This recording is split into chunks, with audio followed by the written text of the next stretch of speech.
lot on here. Yeah. It's pretty good. Yeah, now it's going to start. I got to haul it on. Yeah. Right here is a rental. I'm going to do the first layer of sand, simply just a rental here. This is a green sand cast. It's a foundry material for molding. It's made out of silicon sand, south midnight and west midnight. Silicon sand is the refractory, helps transfer shock. Is that for me? Will you tell me to go away? No, shoot, stay going. And so I have my first layer of sand through. And the second wasn't like mining material, so you never know. Helps make the sand sticky. Just add a little bit of water and turn some the dry sand into green sand. Which kind of like similar to green wood. Adds a little bit of water in it. Just to make the green sand right moist, but not too damp.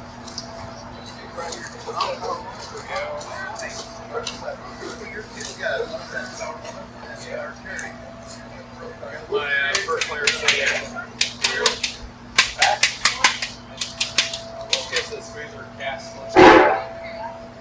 One layer sand, smoother casting.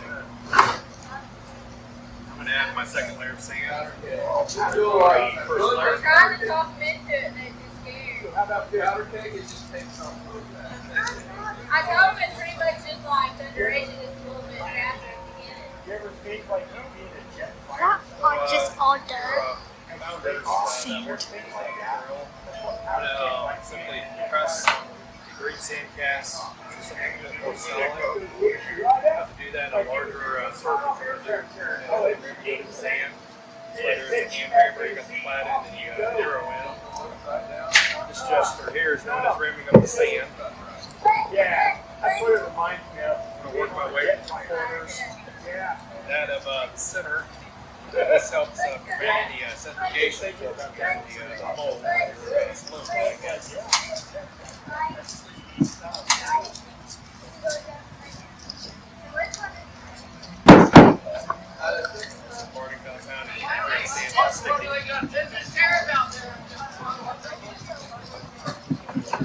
This is known as founding metal. When I say founding, it's a verb to describe it. Melting metal completely, pouring it into the mold. Yeah. I think we already go around powder keg. Of course, it needs something to pour the metal in. That's what I'm doing right now, is making that mold. I got my first and second layer fairly solidified. Now I'm going to just fill the mold.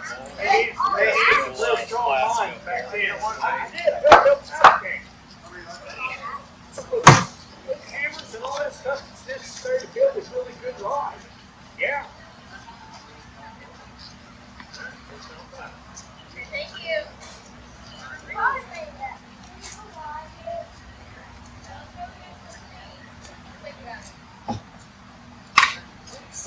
on, buddy.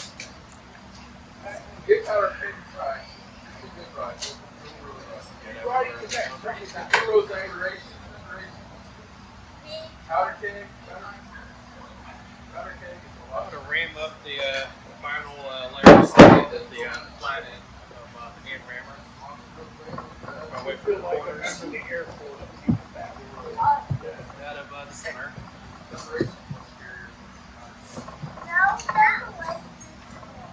It is, but it's good. Hey, look, guess what? Isn't that? Yeah, it's the right decoration. That's a way to revolve. Yeah, that's what I'm saying. You run the rest of your powder keg. Just watch it. Yeah. That's about there. You're right at race car.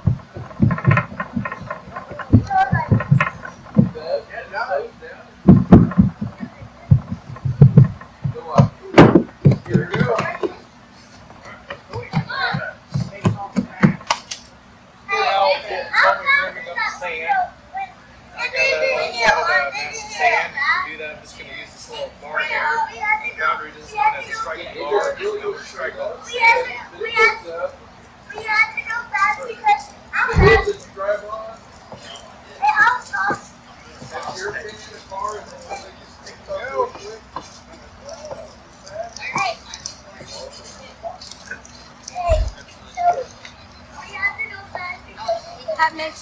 and smooth, but It's nice and flat. nice and flat.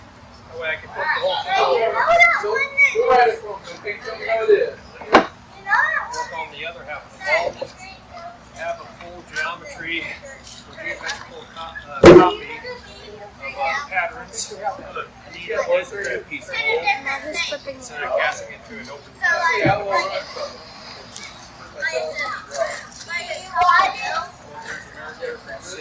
see the backside of the patterns. I'm just pushing off the sand just a little bit. The boundary is considered like a two-dimensional casting because the other side of the pattern is flat.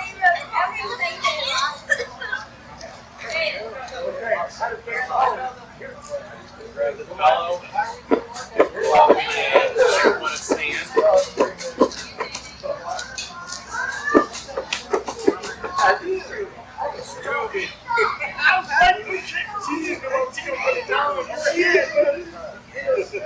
Grab this plastic here. Form the other half of And I mean, she come right back over on you. I thought, oh, she's going to say, hey, I was talking. here's just a pipe. It's going to help me form the sprue. The sprue is a tapered edge hole that can pour the metal in. The reason why it's tapered, it helps create less turbulence in the metal. I have one right here. I have the other one right here. So I'm going to do 2 castings and 1 mold.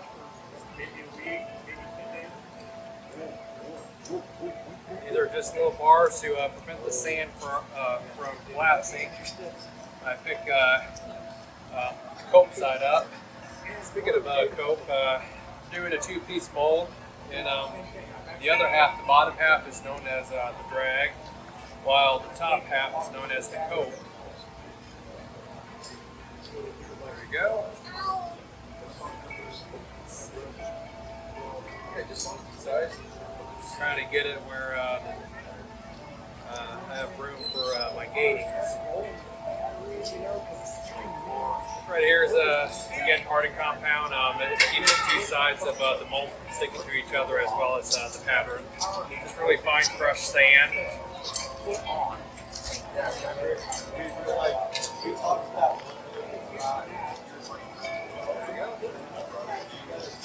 When I say gating system, it's like plumbing for the metal. It helps cast for the founder to cast as smooth as possible.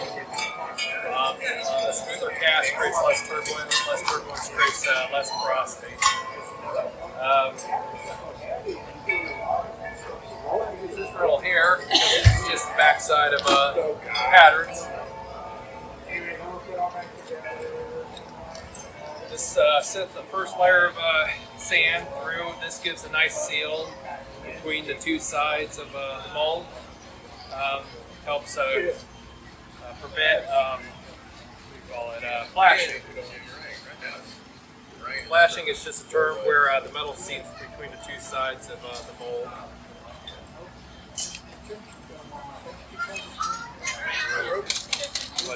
Clay balls.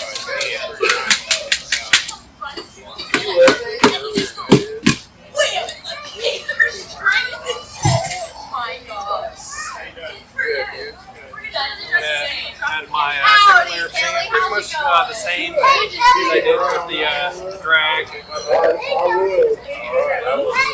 I'm in the process of really forming the mold. Afterwards, I'm going to get the patterns out and start gating the mold.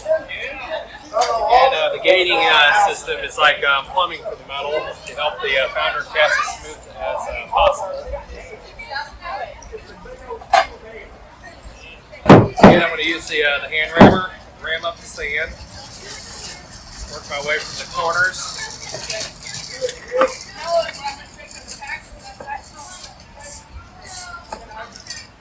That of the center.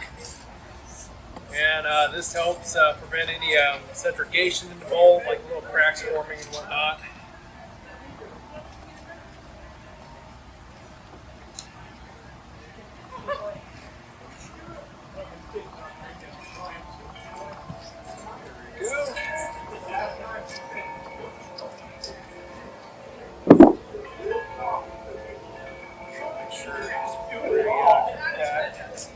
corners. Now, again, I'm going to add my final layer of sand.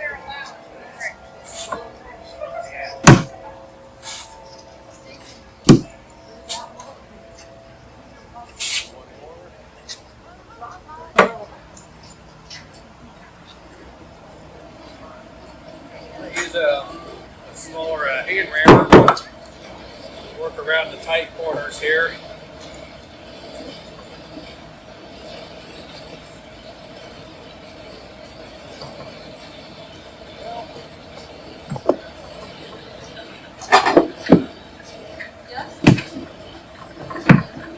Again, this is known as ramming up the sand.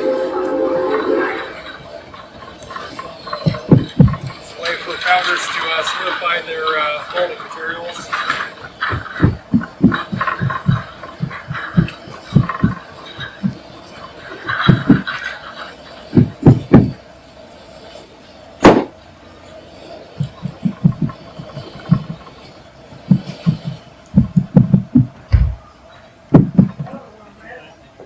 There you go.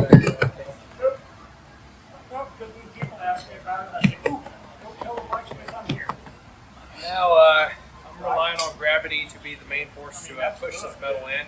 I want the surface nice and flat so gravity can work with me, not against me. So I'm going to use a smaller striking bar, strike the surface nice and flat.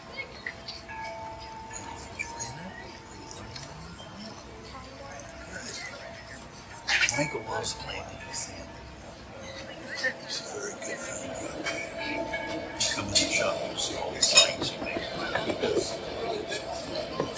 Very nice.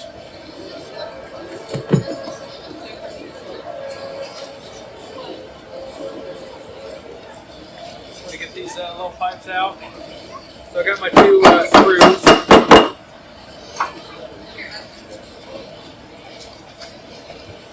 Break that off just a bit flat.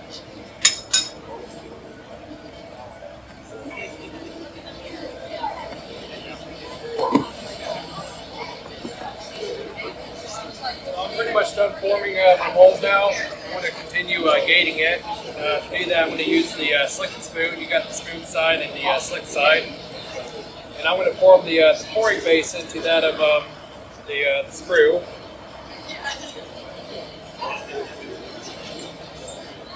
There you go.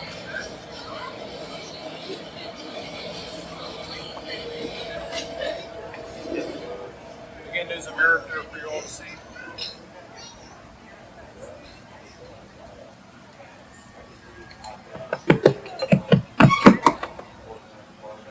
This one here. So I'm going to use this spoon here to get rid of that tapered edge. The reason why I'm doing this is when I pour the metal in, I'm going to do the best I can to choke it. What I mean by choking it is preventing the atmosphere flowing in with the metal. Again, that will create more turbulence. Just trying to prevent that from happening as best as I can. So I want the corner straight down.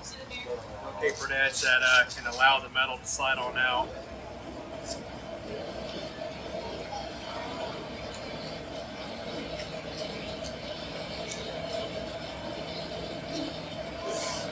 There you go.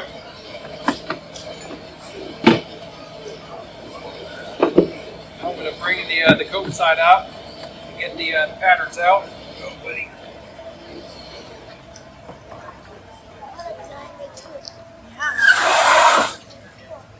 Get rid of any pattern marks that I don't need with my casting.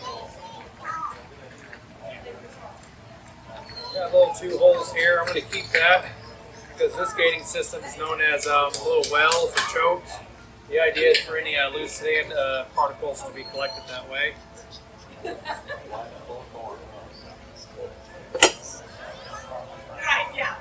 Go.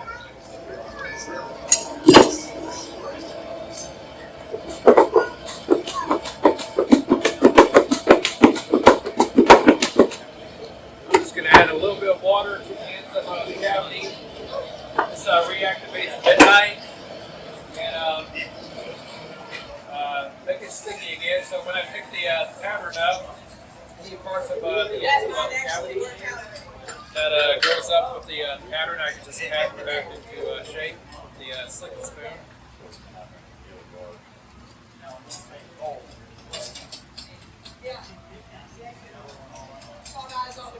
Water. Too much.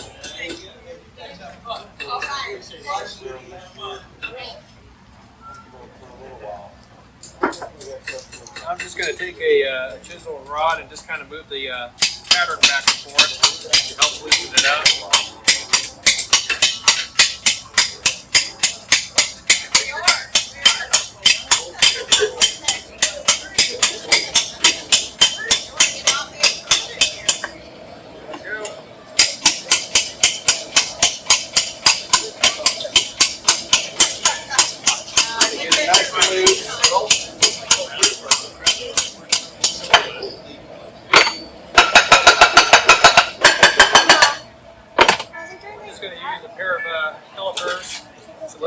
Pattern up as best as I can.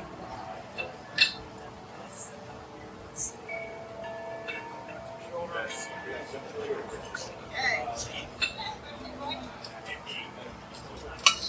That could have been better.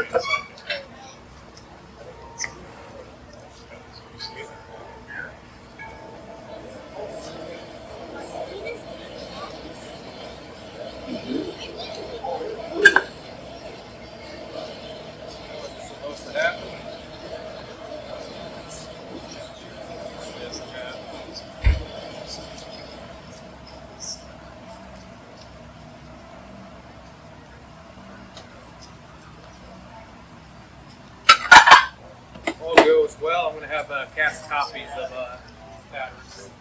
But just going to use the slick now.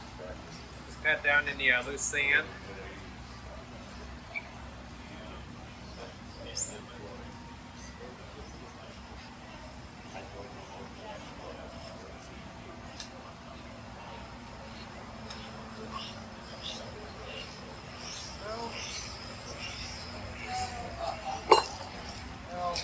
I'm going to do the best I can to lift that little piece back into shape by using the Yankee Hill Slick and the sand lifter.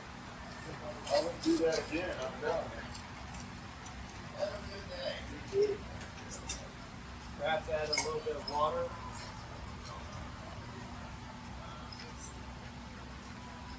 Make that a bit nice, a bit sticky.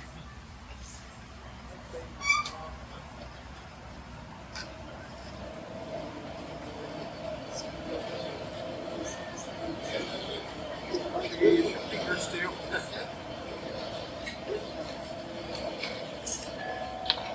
Actually, that's pretty good. Just gonna leave that alone. I'm going to start gating the cope side using the gate cutter. Simple tool. I'm going to form 2 runners.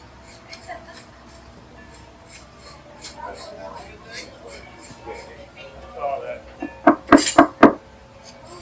The purpose is to have that runner capture a lot of the turbulence in the metal. As the metal finds its way into the cavity. Transferred in my. Now I'm going to create the gate. How did it work?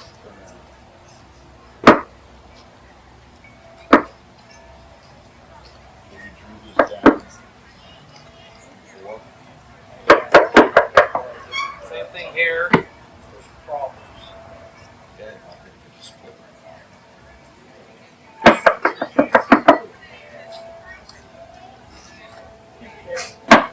What's the problem, Phil?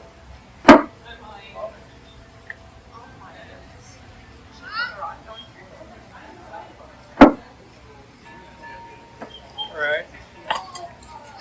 I'm going to form the top open riser. The reason why it's called the top open riser is because this can be on the top of the main cavity.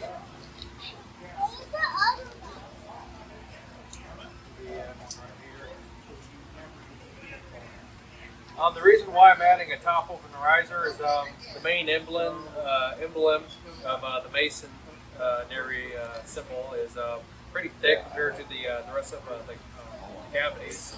So it's going to create a lot of gas there as the metal solidifies, and a high amount of porosity in that metal the metal is going to contract, and that's going to be the weakest part, so it's going to cause it to warp. To help prevent that, I'm just going to create a top open riser so a lot of that gas can escape as the metal solidifies and contracts. And hopefully it will prevent that from warping on me. So, yes.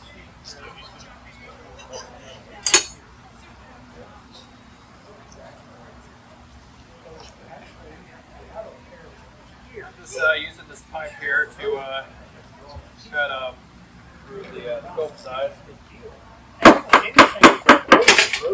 That, this, I mean, you can actually, you don't have to float these out to begin with. You can leave them. There we go. Do this. Grab a hold of this. And I think maybe that's probably still a better way to go at it. Like this, this just with all the complications.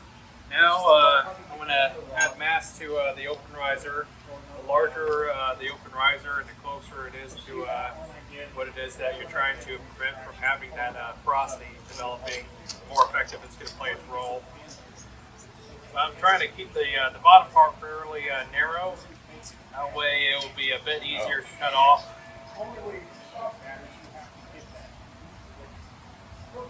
Kind of like an upside down cone.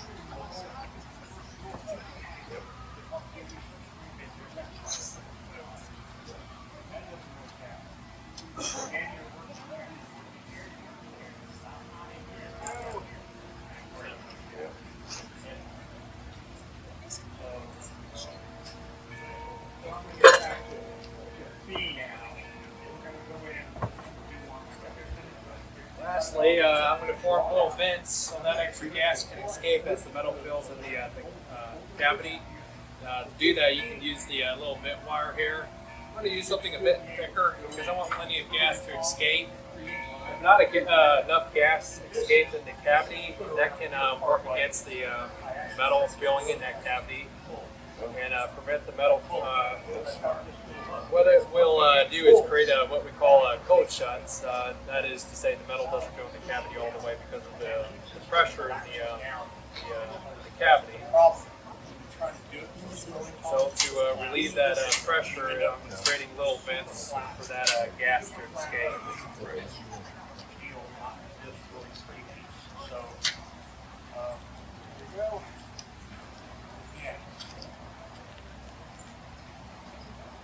You got any 3/8 or 5/16 silver?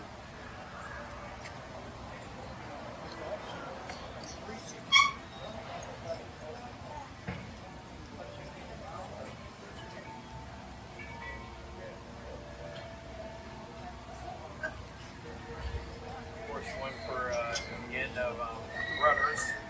When that metal crashes into that end, that extra gas can escape. That's my little plan. Hopefully it turns out. So I can eat it? In the meantime, when you get the furnace going and start melting metal, I already got the furnace pretty hot. It shouldn't take too long for the metal to melt.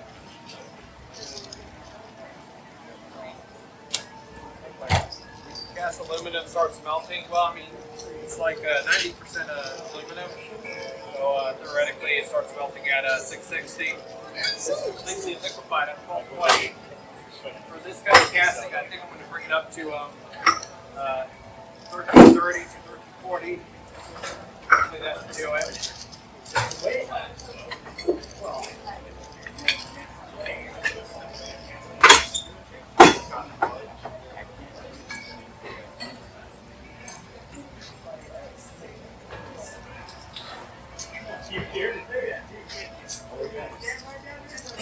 I'm going to charge the crucible with an ingot. It's a castable alloy, cast aluminum, has silicon and copper in the aluminum. Silicon helps the alloy to be a bit more castable. A higher amount of fluidity to flow and fill in the cavities. In the meantime, I'm just going to pretty much clean up. Try to prevent as much safe flow as I can. Get rid of any sharp corners.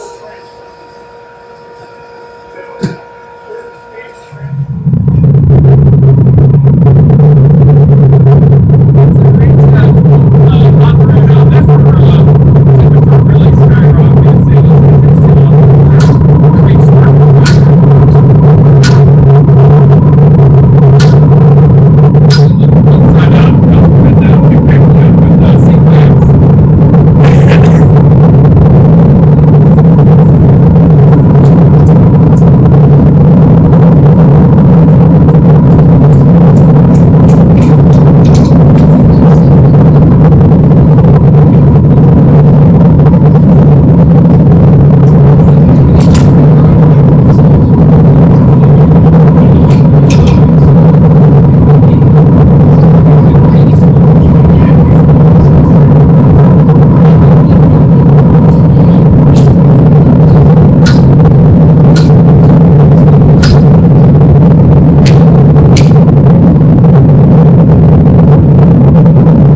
That temperature is still rising. By the time I'm done, I should be at a 1340-ish perhaps. If it's a bit hotter, that's okay.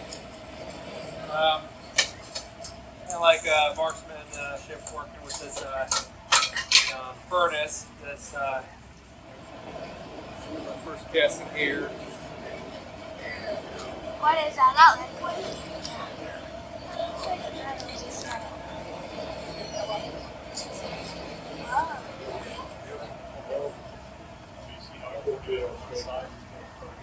That's my first casting. Yeah, that's good. Again, do have a fresh peroxide layer.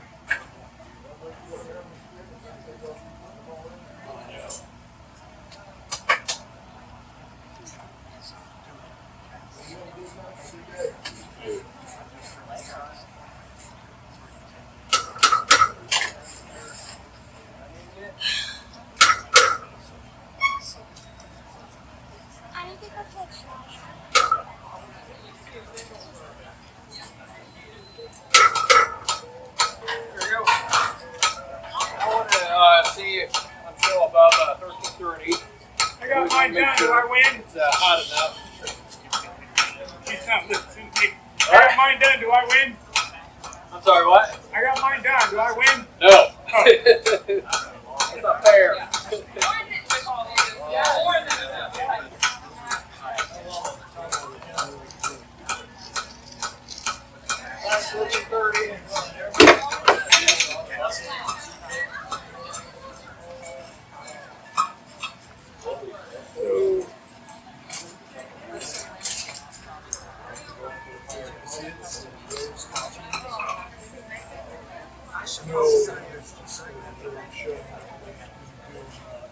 So that's what I planted right there for this.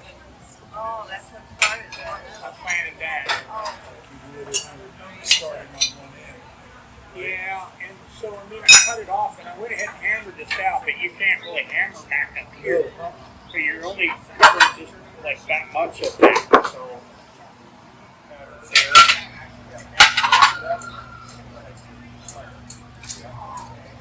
Kind of like the deal I'm trying to prevent from happening is that porosity. As metal contracts, any high amount of porosity can cause it to warp. I didn't get any cold shots.